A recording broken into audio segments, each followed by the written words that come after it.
Hi, folks. Welcome to the Moving Home Podcast. I'm Jay Norman, and this is my wife. Hi, I'm Jessie Norman. Just like many of you, Jay and I have both walked through some difficult seasons in our lives. And we know just how easy it is to get stuck. We now have 5 beautiful and crazy children, and because of everything we've been through, our home operates on grace. A concept we didn't fully understand until way later on in life. Until we actually needed it ourselves. We want to share through stories of love and laughter, how we were moving on, and how big of a game changer grace can be. in relationship with one another, and how we treat ourselves, and in our case, blending a family. Something that may just require the largest amount of grace to date. Preach. You never know what road life's going to take you on. We have a podcast. Yes, we do, and we really hope y'all enjoy it. Hi, babe. Hello. How are you? I'm doing so good. Long time no see in this situation. Right? It has been a while. Like we need our podcast to see each other. Yeah, it is. We've seen each other so much. Yeah, lots of each other. It's been a lot of fun. It has. I really like being with you so much. Yeah, it's been a lot of fun, but it's been different for sure.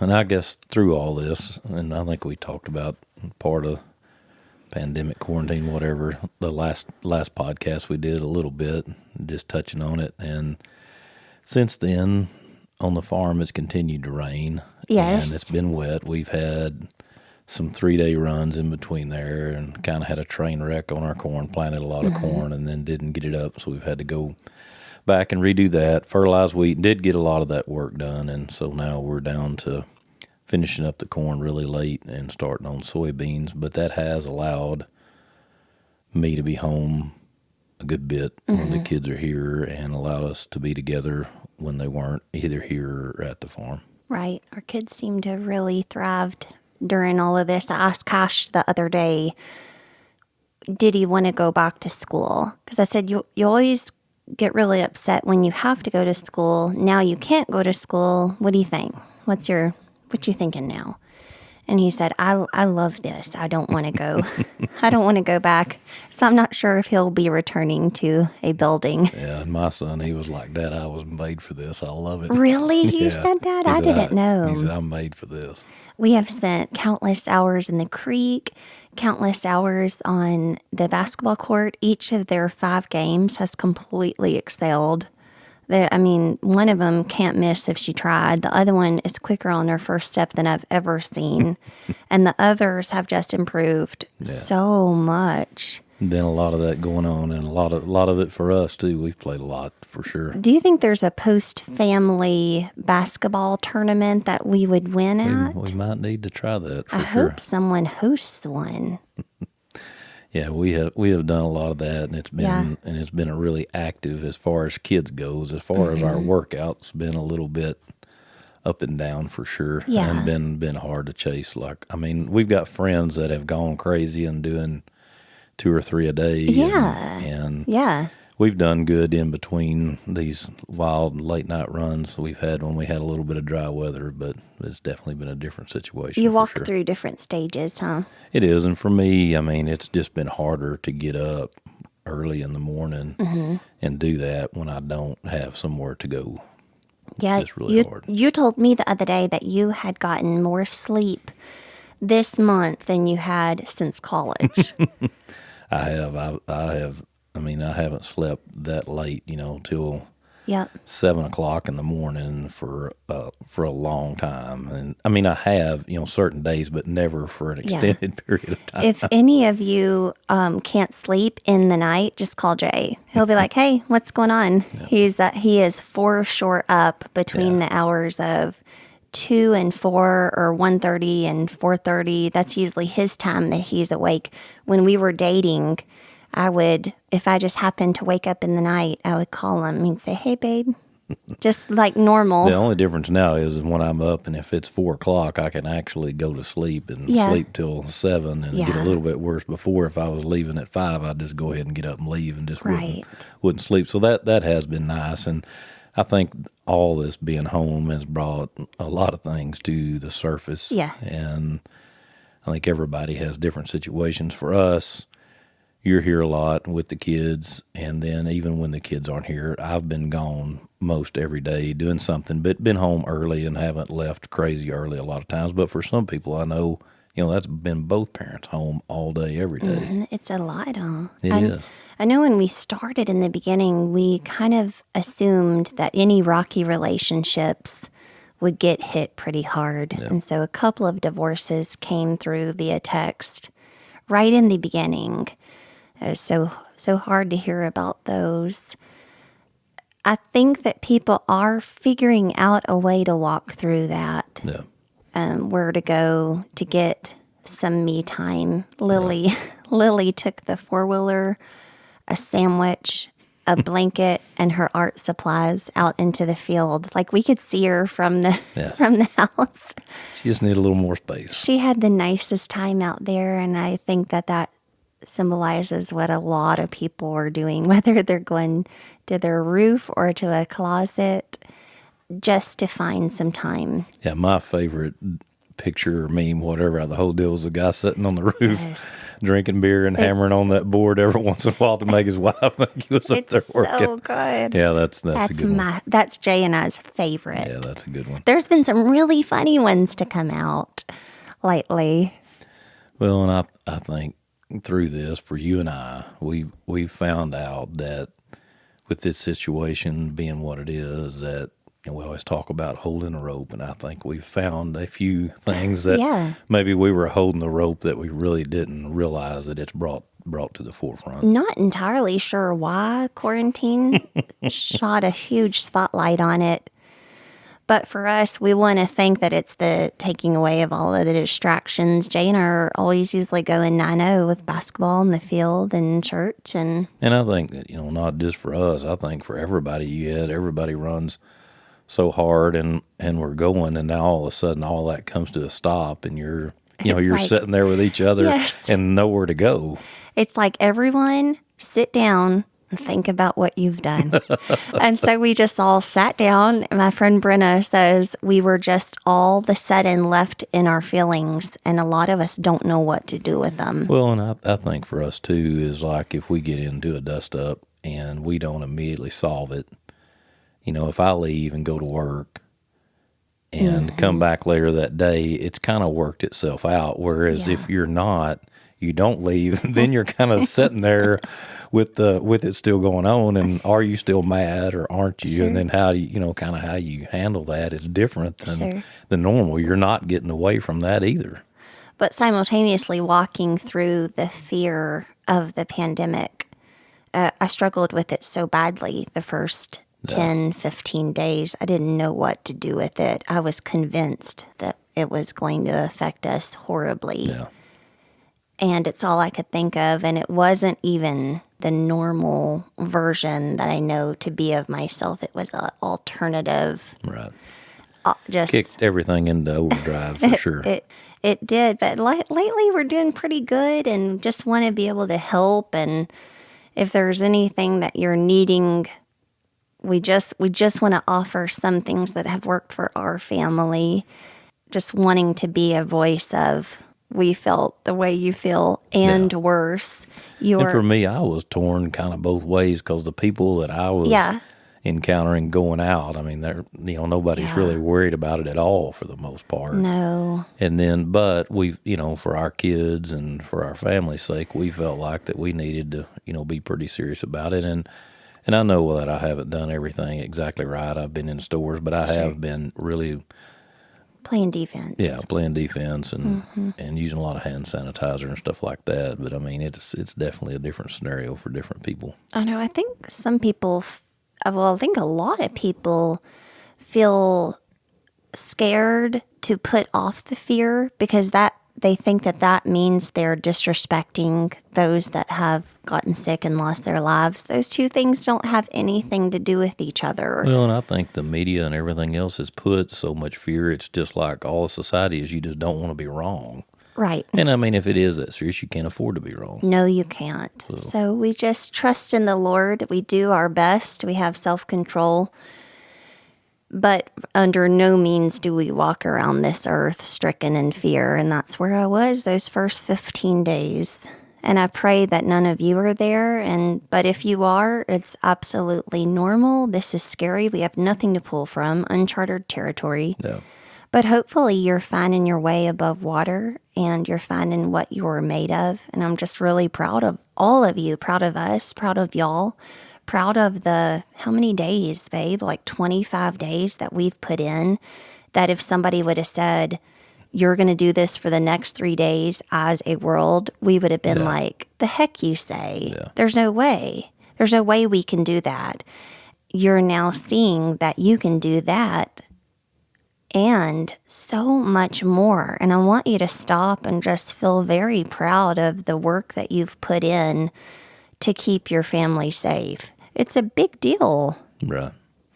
Well, and it is, and financially affects some people different, and there's a lot of hardships that go along with it, but as a whole for me, I mean, it takes me back. It's like I was telling a friend yesterday, not every day, but there's been some days to me that feel like, the way things were 25 years ago. I mean, it just takes it back to that standstill, and there's just not as much going on, and it's just really an odd feeling. I think some really neat things have come out of it, even though it's such a sad, sad situation with those that have suffered from it. But on the home front here, individually in our friends' families' lives, because none of our friends have gotten it in their lives, we're hearing such neat and new and positive things come out. Sure. And so beauty from ashes for sure. Yeah.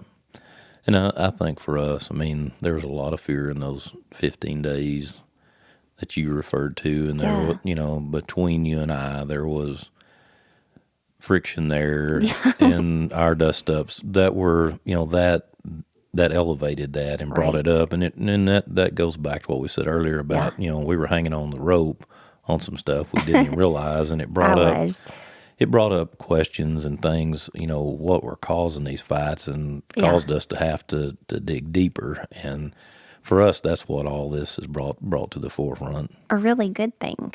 Yes. And I think it started with, we told you guys last episode, but we don't listen to the news. That became much more powerful in all of this, as we would not allow the news to be played to us, to be played to our children.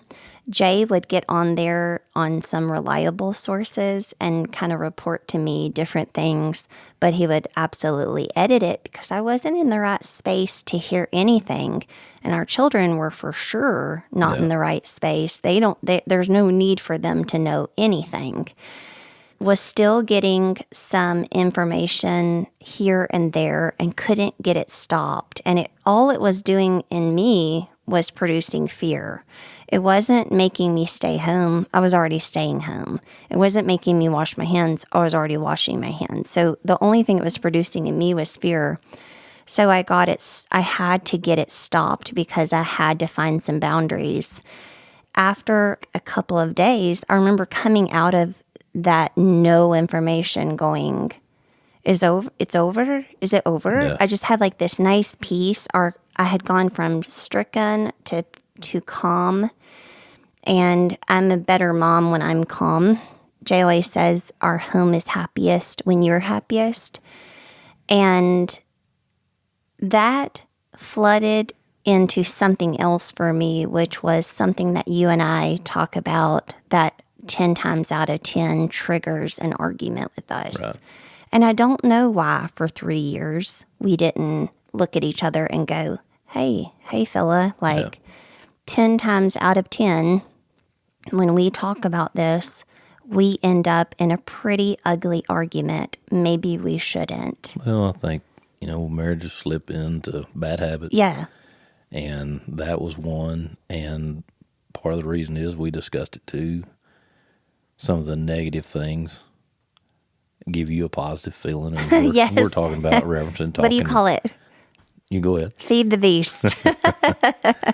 and I think all of this happening and being together all the time and dealing with different situations with our exes, there was a lot of things feeding the beast, and that's what we're referencing is just the way things were handled different, and some of the communication that was going on for us, it was causing causing a lot of friction. Not only were you scared from that, but this stuff was being brought to the forefront pretty quick. Right, for sure. So when we cut out the corona news that was causing so much strife in my life, I thought, well, heck, we can cut out other news, other forms of news. What other forms of news do we need to cut out?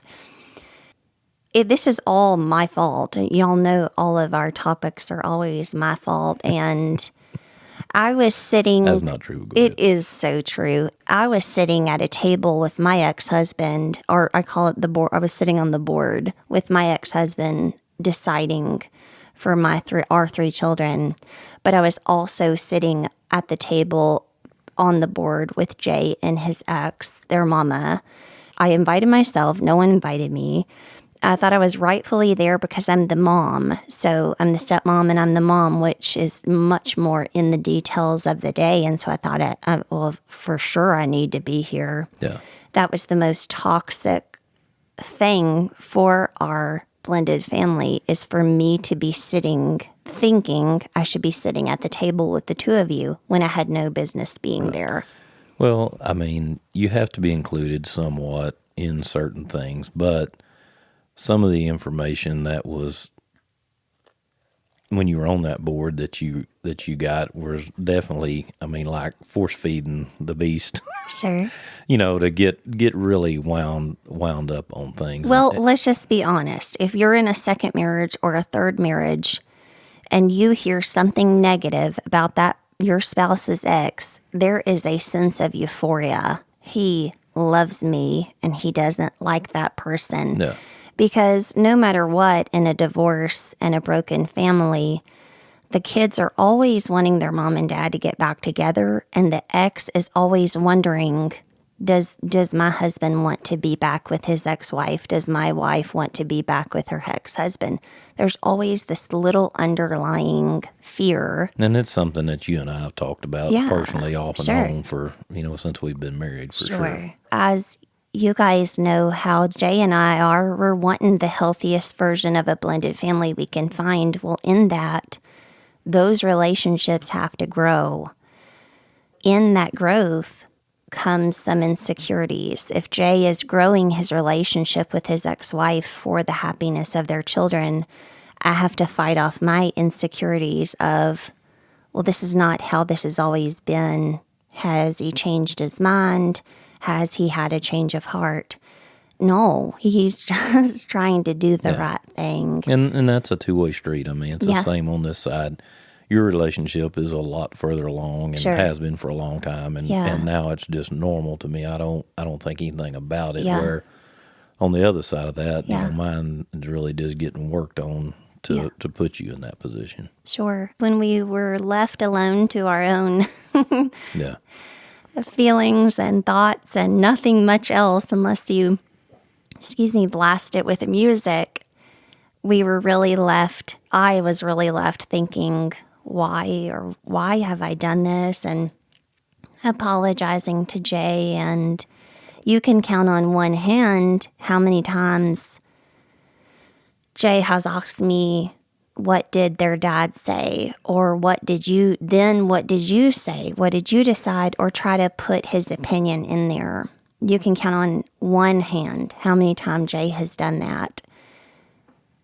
I've done it thousands of times. Well, and I call it, and when we fight about this, I tell her, you're trying to armchair quarterback a conversation that you're not in. I'm not hiding anything from you, but at the same time, I say stuff one way or think it's one way, and you think another or say another.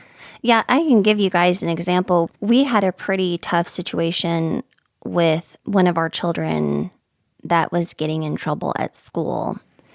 I thought we were going to throw our shoes on and go to the house and talk to the child. I mean, it was that important to me. It was that urgent. And I thought that's what we were about to do. And not only did we not that night or the next day, it was like 3 full days before we addressed it. 3 days to me feeling like 3 years. Yeah. you and I just address things so differently. And your way, we've said this so much, your way is not right, my way is not right. They're just different, and they're what we learned by watching our parents and how we were raised. I like what I see with you, though, and I don't want to, we were saying, if the only tool in your emotional toolbox is a hammer, you'll treat every situation like a nail. That's me. I only have a hammer in there. When this pandemic came at me and scared me, my idea was to scare it. I think you might have had one in both hands for a couple of days. I did. I got angry, and I was like, "Come at me, bro, because I will show you who I am made of." And I got very angry towards it, whatever you can say it is. I got very angry towards my family, my friends, towards you. I just got very angry that this was coming at me and making me feel weak and scared. And so let me show you how scary I can be.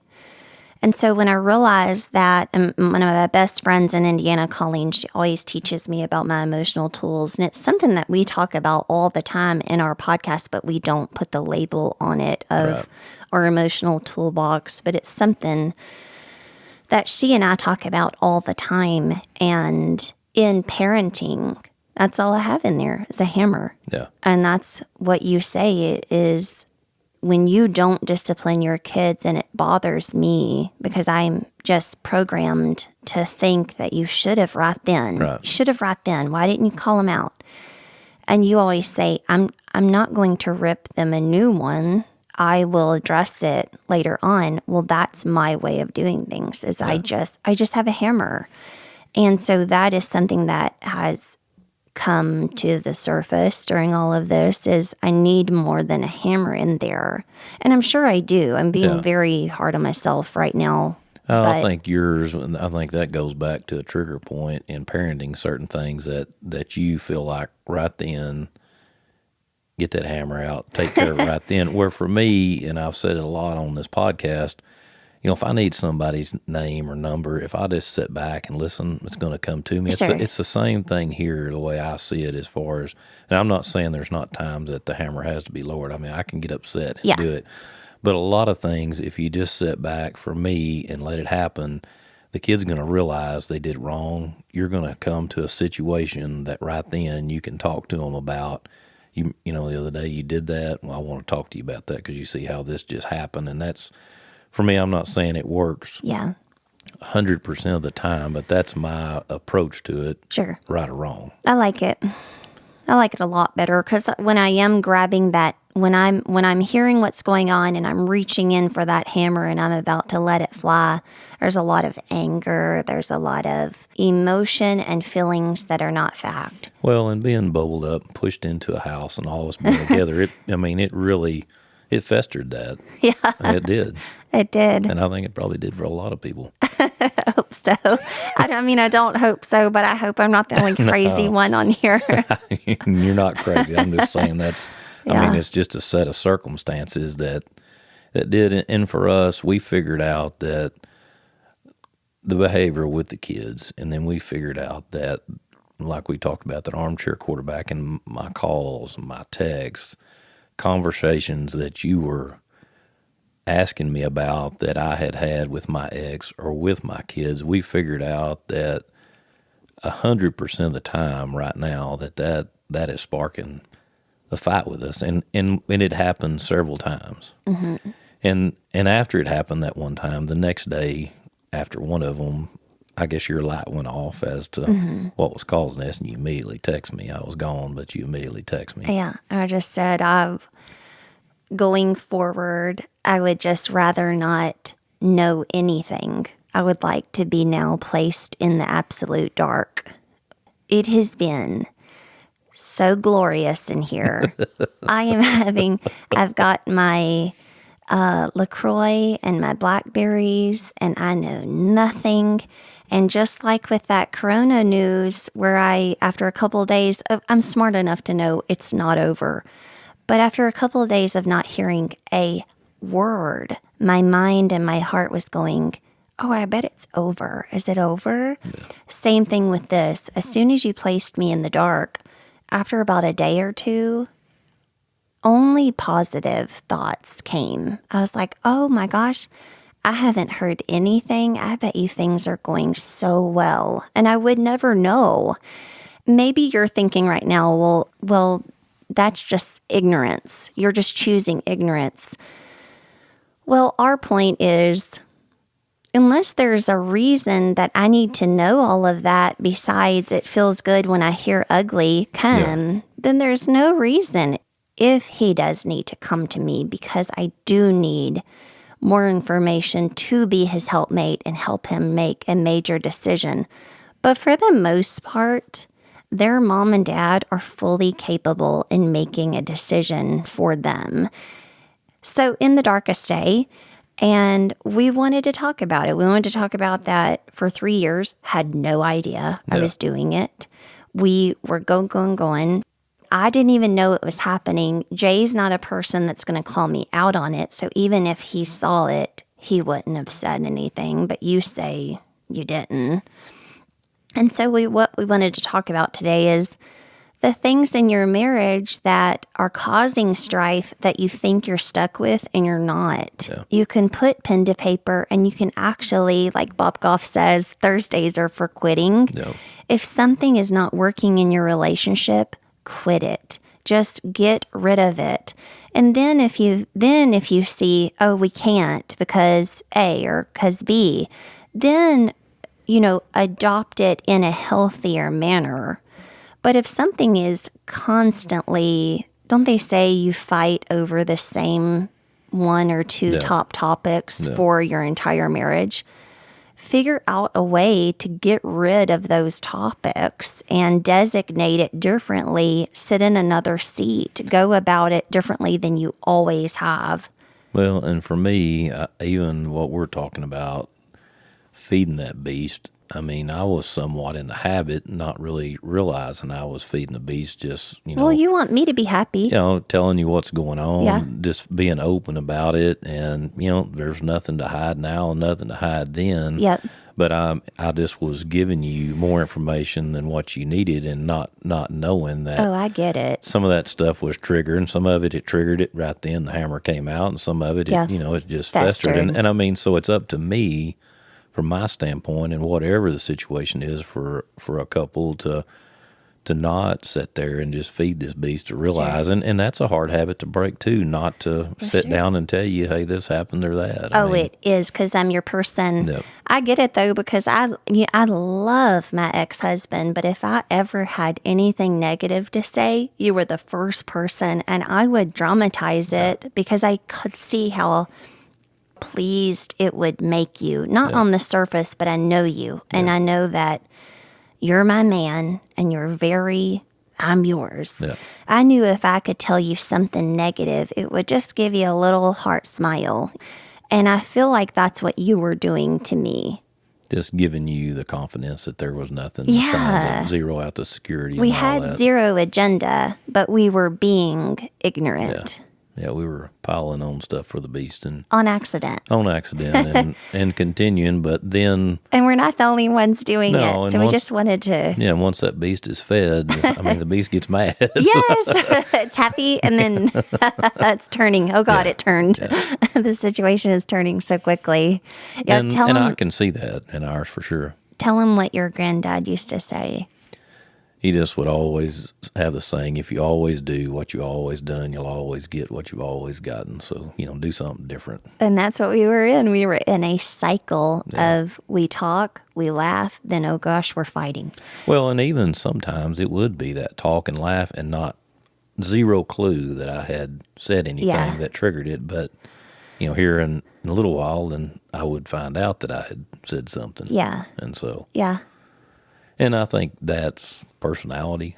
Yeah. Somewhat for sure. Right. Versus me on my side and yours. I think that's a difference in that too. I'm sure, but I know we've covered so many different facets of it, but simply bringing it back to if you are a stepmom or a stepdad and you are sitting on the your board and the other board, you might just want to attend one board meeting. It might be healthier for y'all's family. And if there's reasons that you need to attend both, then go for it. But I'm telling you, you might want to just reevaluate, and it's a lot nicer here.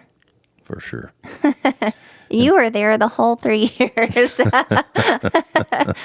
Oh, gosh. No, I get it. And so Proverbs 10:12 Yes. was one that you I love it. had found that kind of tied to this.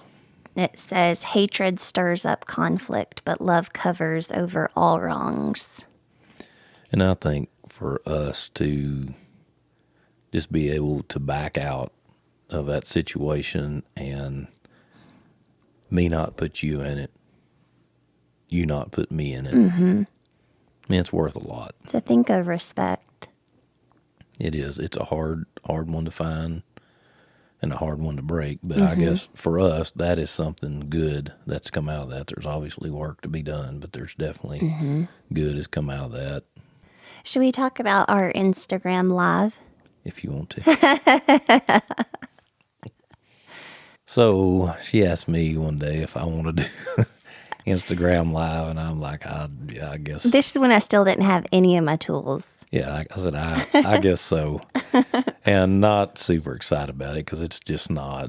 But you didn't say you weren't. Not well, but I mean, you know me well enough to know that I'm not super excited about being on anything live TV type deal. And so she calls me and says, let's do it. And I come home and change clothes and get dressed. And we don't really have a lot of preparation for it. And so we kind of throw this thing together and we sit down and start. Yeah, but let's also say you were so sweet. You went out and you started a fire and you got one of our industrial lights and 2 big stools. It looked like a TV set. It's so cool.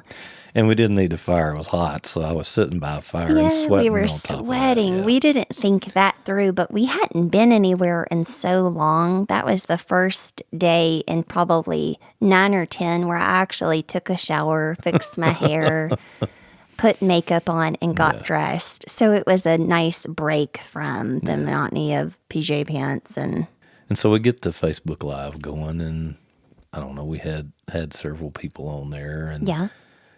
I didn't really understand the whole concept myself of that. People were giving us questions on screen. 'Cause I think one time I watched a deal with Dave and Rachel Hollis, and other than that, I didn't have any idea what we were even doing, really, other than I knew we were live. Yeah. And so we go along and we get through it, and I mean, I'm hot and I'm ready to be done. And we get down to the end and we kind of just end it. And I'm like, kind of throwing her in the bus a little bit. What else you got, babe? And she gives me this look. And so anyway, so Well, and one of our buddies had said, Jay looks so excited right now. Well, with our podcast, we're a team. And in our marriage, we're a team. And that night, you just were my worst nightmare. You just kept leaving me on an island, kind of throwing me out there. And you never do that. And I knew it was just simply you hated it. And that's fine. I mean, it was not good. I didn't like it either. Yeah. But with our podcast, it's just me and you. Yeah. No one is seeing us do it. If we don't like what we say, or if I say something stupid, we're just going to edit it out. We were not made for television or live television. Well, and I mean, we talk a lot about what we're going to say on the podcast through the week, and and I think this deal we just decided to do it, and I'm like, well, what are we talking about? And, yes, because I'm not smart enough to just roll up and do either way. He just really was miserable, and it hurt. It very much hurt my feelings. So we get to the end, and I just get up and she gets up. He just walks off and leaves me on there, which is another thing that he does not do. He doesn't leave me. I was just ready to go. Yeah.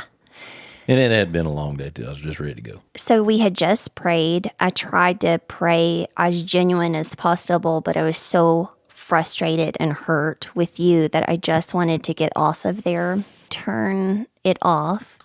Then I proceed to rip Jay a new one like I do because I only have a hammer and tell him how I feel about what just happened. She didn't feel all that good either. I didn't. And I look over and two of my best friends are calling my phone at the same time. And I look over and we have not turned it off.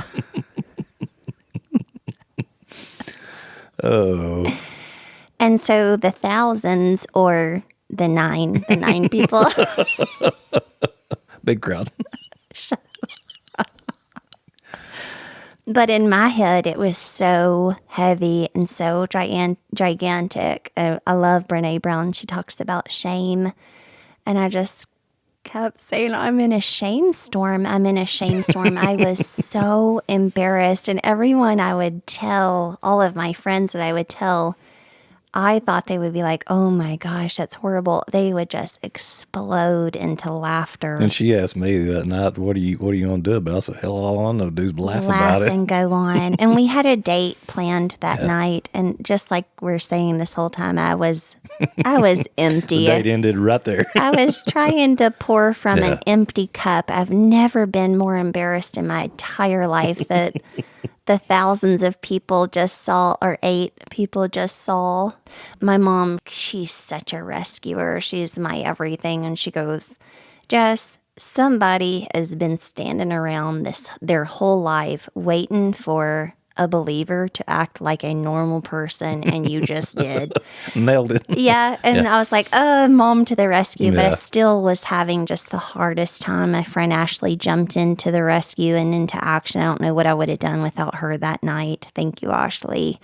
And of course, as days have gone by, it's just gotten funnier and funnier. We finally see our neighbors. We didn't tell them anything about it. But their first story to tell us was of a Zoom meeting that the girl thought she had turned off and accidentally took the computer to the bathroom with her. And it was just so funny in my heart and in my head. I was like, at least I didn't go to the bathroom in front of all of those people. I just fought with my husband. No, it wasn't too bad. Which we always tell you guys that we fight all the time, but it's never live. Yeah. So out of all things to do. Wasn't it bizarre? I think it's fitting. I think it was done for a reason. I think it kind of started this checkup, really. It did, didn't it? It really did. I thought this is for when like Lily tucks her prom dress into her pantyhose. Do they still wear pantyhose? That I'll be able to be like, oh girl, that's nothing. One time, and so I'll have a good Got a story to tell, for her. Sure.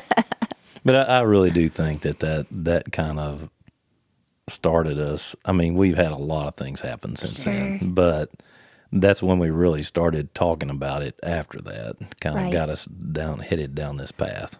Right. And it's been a crazy path. Yeah. But it's been an educating path. Well, as soon as I realized that we'd been doing something very cyclical and repeating the behavior over and over and over, and it being wrong every single time. It was never right, ever. Then it kind of sparked in me, what else can we weed out of there? Right. So we have found a couple of other things, and I think it's really helpful and healthy. Even if you think you're doing great and you're totally fine with your relationship with your spouse, it might be pretty good right now while we have all this time to just kind of sit and think, everything's going so good. The only thing I would say is this. Yeah. I would rather this be a little bit better. Well, now's the time to weed it out of there and see how you can improve on it. And that's just kind of what we've been doing. And I'm just so glad. Something that was causing so much strife in our life, I didn't realize we could actually just turn the switch off.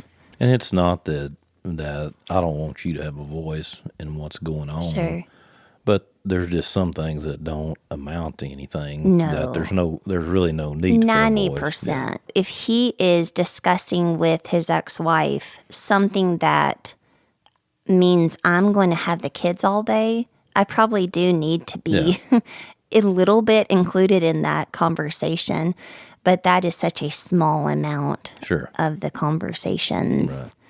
So. Well, and your mother, you always said your mama, she doesn't, whatever she likes to, she always says, or you always quote her saying about something being none of your. Yes. that person's opinion of you is none of your business. Yeah. My mom told me that my entire life, and Rachel Hollis has since quoted it, which I'm glad she has, because Rachel Hollis is going to get it to thousands and thousands of years, where my mom is just going to get it to mine. But yeah, she has always said that, and it really is just so true. There's just no need for me to know of those opinions. Right. It's not going to help me at all. And it's not going to help our marriage. No, and I think that quote is something that we've said a lot on here. Obviously, dropping the rope is something we've said a lot on here, and another one is sitting another seat. All that is real. All three of those really have been really glaring to us in the last several weeks with what all. We've kind of treated them like sports lately. Like we don't have March Madness, so we're like, oh God, give us another one. Give us another hardship so we can try it from another angle and sit in another seat. We've told you guys is just doing something that you've done the same way for forever. Try doing it a different way. Sit in another seat. Man, I think for you and I, we'll get this fixed, and we're going to find something else that we'll get creative. We'll find something else to fight about, to work on and do this, and none of it's enjoyable. I'll say that. I mean, having to deal with dust ups and do all that, but it's definitely part of our life for sure. So all that being said, if a hammer is the only thing in your toolbox, right? What else are you going to put in there? What else? So there's different tools. We'll touch on it in a different episode because I really do want to delve deeper. The emotional toolbox that we're talking about is something that we've discussed in some form or fashion all 30 episodes, but we've just never put labels on the different. Right. I know we've talked about having trigger packs. When you get triggered, do you have your trigger pack where now you're going to blast music and go on a run and get a piece of chocolate, things like that. And so there's other tools that you can put in there. And I don't even want to try to sound like I'm teaching it to you guys because I don't know it exactly. But just to give you an example so you know what we're talking about, you can have relaxation tools, you can have social tools, you can have thinking tools in there. There's a list of really neat things. This is for people that deal with anger and anxiety and depression. And so if you're one of those, this is something that can really help you to learn how to process through those very natural emotions and have tools on coping with those. Well, so what does that look like and how do we use that? Well, like I was saying, I don't exactly know. I want to take like some time to delve deeper into it, and then maybe we can devote an entire episode to it. But when I'm talking about those, the relaxation and the social and the thinking, those are healthy tools that you can have in your toolbox. Emotional toolbox, and we all know that there's negative tools that we can have in there. So some of the positive ones that I wanted to touch on, like with the relaxation, like I had told you, Lily took the 4-wheeler out to have a little picnic, get in the sun, find a quiet spot and do some breathing or read a book or listen to a little podcast that you love. The social would be talking to a friend you trust. I had a little bit of like you and Tasha walking. And that's what I was going to say. I had a little bit of a moment yesterday, and she must have saw my bat signal because she texted right away asking how things were going and was in our driveway within 20 minutes. So her husband is who we had on the podcast, Jerry, and he is one of Jay's best friends, and he was coming up the driveway from work, and she was heading out. She was like, Jesse needs me. So I was just so glad she came over. We were able to walk, and the dogs came with us, and the sun was out, and it felt just really nice, and it was a nice release from. And I got home at the tail end of that and kind of got pushed on down the road too. I sent you. Yeah. Because, of course, we're getting to tell all of the secrets of the universe, too. Right. So that's really therapeutic. And she left, and then you wanted to walk again. Yep. So I think I ended up getting a walk for 2 45-minute segments. So it was really good from both angles. Right.